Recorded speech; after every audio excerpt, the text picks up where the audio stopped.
Hey Gearheads, welcome back to another episode of the Gentleman Z06 build project. We are finally to the point we're going to be wrapping this project up. This has taken way longer than I ever expected it would, but you know, life gets in the way, travel gets in the way, and then before you know it, 2-3 months pass by and you haven't really gotten your car back together. But here we are, we're back in the garage and we're going to make this thing happen. So quick recap from last episode. You remember we got the heads back from the machine shop. We put the valves, the seals, springs, all that stuff back in, so they're dressed, ready to go. We got our ARP bolt kit laid out. This is the one for basically the Gen 4. There's your part number there. Got our lube, got all our washers, everything all prepped, ready to go and clean. So I don't think I mentioned in the last video, but the heads were done by this company called Paragon Engines. They're in Tennessee. They were recommended to me through a mutual car friend of mine. So this was basically the breakdown of all the work we had done. We had the valve guides done, so install new guides, multi-angle valve job, hot tank soda blast the heads, mill them, CHE guides. We did the Manley titanium intake valves. Here's the part number there, and then Manley stainless steel exhaust valves, and there's the part number for those. So that's basically the breakdown of the work. And then we have our measurements and stuff in here, so which valves were put in, how much they were milled, chamber size 67 cc, and then he also gave us all the guide clearance measurements. So basically we have the ability to check these in say 10,000 miles again like we did with the last set, and then have numbers to compare. And here's his contact information if you're looking to get some head or engine work done. I would definitely use him again. I thought he was pretty good, communicated well, kept me informed along the whole process of what was going on when they were inspected, what he found, what he recommended, wasn't pushy, trying to oversell me anything or things like that. So yeah, I really liked the shop and the work. So they came back well packaged, the shipping was good. I showed you guys the port work and everything last time. So yeah, definitely happy with the way these turned out, and we'll see how they run on the car. So with that being said, these are pretty much ready to go on the head. We'll give a quick shop towel brake clean, wipe down of everything, including our deck surface here. We spent time in the last video cleaning out all the holes. I kept everything covered with some paper towel. So these should all be fine, but there's no harm in doing one last blow down with the compressed air, blow out all the holes again, and then one more wipe down with some brake clean the surface, and then we're ready to go. We've got our factory GM LS7 head gaskets. So these come in a single pair, or not a pair, but a single. These are way more expensive than I expected them to be too. It's pretty crazy to get the factory GM ones, but anyway, we got those, and then we're going to finish getting those in, and then probably do the exhaust manifolds after that, so I could button up underneath the car, finish the exhaust, and that way this thing could be like unmarried from the lift that's lived here for the past 2 or 3 months. And we got our shop supervisor. She's going to make sure we stay on task. Right, Molly? You keep us safe out here? What's a good girl? Oh, that's a good girl. Yeah, you guys mostly always see my male German Shepherd. He's been on the videos in the garage for years, but this is our female Shepherd. We got her like a year ago, so addition to the pack. So now we got a male and a female German Shepherd. She's awesome. All right, Molly, you ready to get going? Let's do this.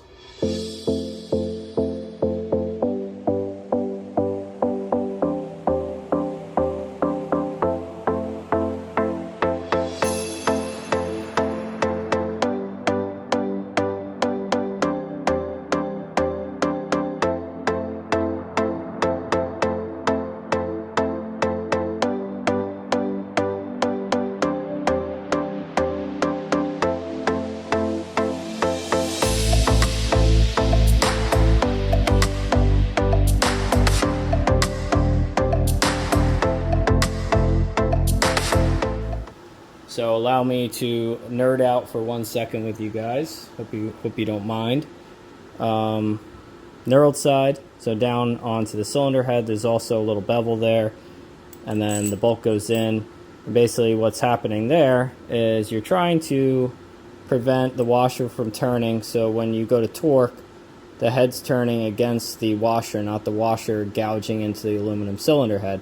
And then we're doing the same concept like on the damper, where we talked about the coefficient of friction between the washer, the head of the bolt, and the threads to ensure we have the proper stretch on the bolt, that we got to use the proper ARP lube. So ARP lube under the flange, the head of the bolt. We're going to put ARP lube here, so that way when these two mate together, they have the proper coefficient of friction. We're also going to put the assembly paste on the threads as well, so when those are turning in to the cylinder head, or sorry, they're turning into the block, these are also going to have the proper friction. That way they turn all the way in before the torque wrench clicks, and we bring out the proper stretch on the bolt so it has the clamping force to hold everything together.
All right, next up in the process, we got to measure and check for our push rod length and get those on order.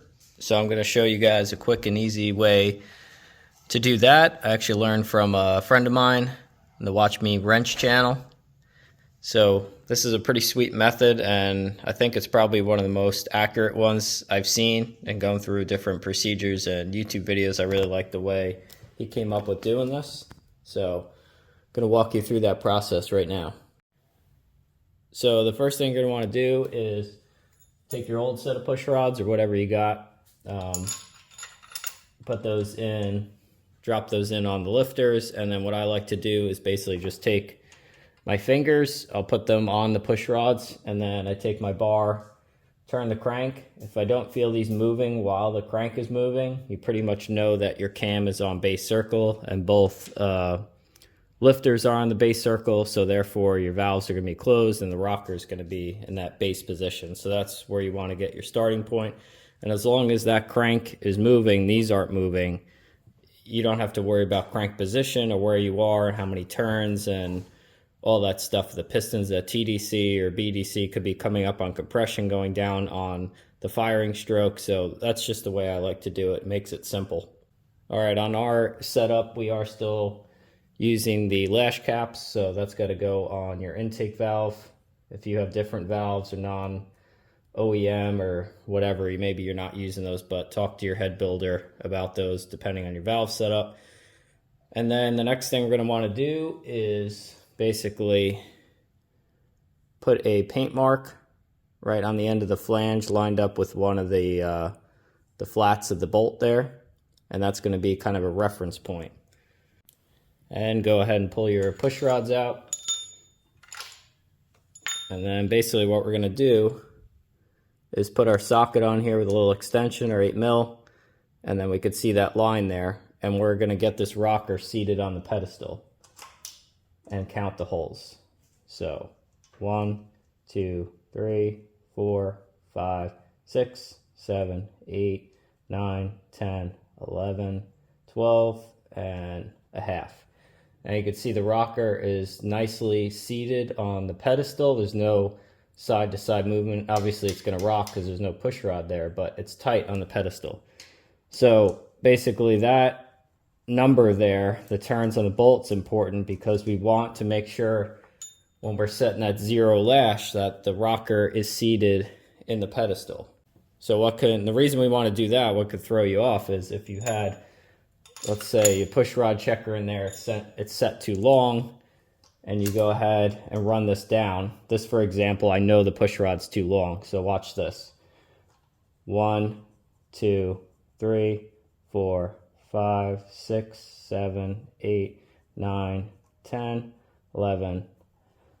So right there we only went 11 turns, but the push rod is tight, right? So a lot of people would think, oh, I got 0 lash, it's tight, that's going to be my length of push rod, and then they have my preload. Well, no, because the rocker isn't actually seated in the base. The rocker is tight, but you didn't verify that it's all the way seated in the base. So that's why we like to count the threads to make sure it's seated, and then you check for the 0 lash. So let's go ahead and remove that, and then we'll put in our push rod checker. This is the comp cams one. Bunch of different manufacturers making BTR, whatever. I think I got this off Summit for like 20 bucks. I think this goes from 6/8 to 7/8, so depending on your range where you're going to be, you can get different length ones. I set this already where I pretty much need to be, which is like 17 turns out. Each turn is 50 thousandths, so you basically do 6.8 is the base length, plus every rotation 50 thousandths. If it's a half turn, it'd be 25 thousandths. So we'll drop this in. Then we're going to do the same thing. Count our turns. So we should hit 12.5 if we're seated. 1, 2, 3, 4, 5, 6, 7, 8, 9, 10, 11, and 12.5. So that's what we got before. See there, we're nice and tight. There's no rocker play, and we know the rocker is seated fully. So that's perfect right there. So 17 on that, 17 turns on the push rod checker. And then we'll do the same thing on the exhaust side. You know, making the assumption that they would be the same length, but sometimes they're not. We should probably use the exhaust rocker. That might help. I already have the paint marker mark on there. Make sure that's on. 1, 2, 3, 4, 5, 6, 7, 8, 9, 10, 11, 12, and about a half a turn. Rocker is tight on the pedestal, no side movement, but we got a little lash. So we're going to go out a half a turn on that one, so an extra 50 thousandths. Or 25 thousandths, sorry. One turn is 50 thousandths, a half turn is 25. They even give you a little scribe mark on here. It's probably going to be extremely hard to see on the camera. Oh, there you go. So you can see the line. We'll just go half turn, back in. 1, 2, 3, 4, 5, 6, 7, 8, 9, 10, 11, 12 and a half. So seated on the base. And basically it's tight right there. We have a teeny little bit of wiggle, but I can maybe go like a fraction of a turn, but it gets really hard to measure at that point. You pretty much kind of stick to half or quarter turns. So we're going to call that 17 and a half. That's pretty good. And then we'll go ahead and just do our math to figure out the length of push rod we need, because we also got to incorporate the preload on the lifter. All right, so here's my little worksheet.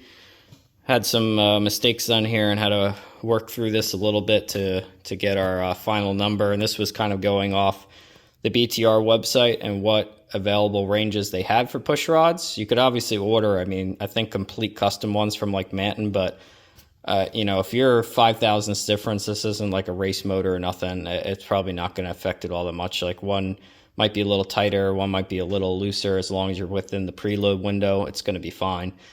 So these are our measurements here. So you'll see intake 17. This is in reference to the turns.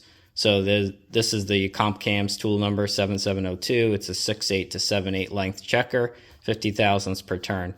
So intake, we had 17, exhaust 17.5. I also spot checked some other cylinders just to make sure we didn't have any disparities there, like 8 and 4 or whatever were different. So I spot checked 3 cylinders and they were all identical. So I'm going to go ahead and say that's fine. A lot of people will tell you got to measure every hole unless you're going to order a different length push rod for every single hole and get it dead nuts accurate. Maybe race car motor guys do that, but for this application I think we're fine. So we're gonna have 2 different length push rods because we got a half turn there, so that's an extra 25 thousandths. So base number 6/8 plus basically the 50 thousandths times 17, so 50 thousandths per turn, 17 turns. That gives 0.85, so 6/8 plus 0.85, 765. So that is our length, not factoring preload on the lifter. And then same thing for the other one, 17.5, so we're at 7.675 for that set. So then we have the BTR L7 lifters, which preload range is 60 to 80 thousandths, and then we're basically just going to squeeze it right in the middle, right? So we'll say 70 thousandths. That puts us in the sweet spot, so we have a little extra on either side. And that puts us at a length of 772 and 7745. So that's our lengths there. And then basically this is what BTR offers as the closest length push rod. So to match the top one, we're going 7.725. So it's basically just 5 thousandths higher on the preload. And then we're doing the same thing, the BTR 7.750, which is same thing. It's 5 thousandths higher on the preload with the little extra length. So that's still going to be fine because that just basically, let's just say it's another 5 thousandths on there. So that puts us at 7.5 on the preload. So we're still within the window. So we're just a little bit on the tighter side. But in the meantime, while we're still waiting on shipping from BTR, we can go ahead and dress up the rest of this motor. We'll just leave the valve covers basically removable, where we can pull them and put the push rods and the rockers on them. So we'll go ahead and mount the intake. We'll put the rest of the accessory drive stuff back together and pretty much have everything wrapped up aside from push rods and rockers. So let's get to it.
Well guys, I was really hoping to have the car wrapped up in this video right here, be able to get this thing fired up on the base tune and get a first test drive in, but unfortunately we are still waiting on the push rods. It's been about 2 weeks, looks like USPS lost a package, so I had to file a claim, speak with Brian Tooley Racing, get another set sent out, so looks like we will wrap this up in the next video. So stay tuned for the next one of this series, and we'll finally get this thing fired up. You get to hear the car and take it on its first maiden test drive. So we'll see you on the next one. Thanks for watching.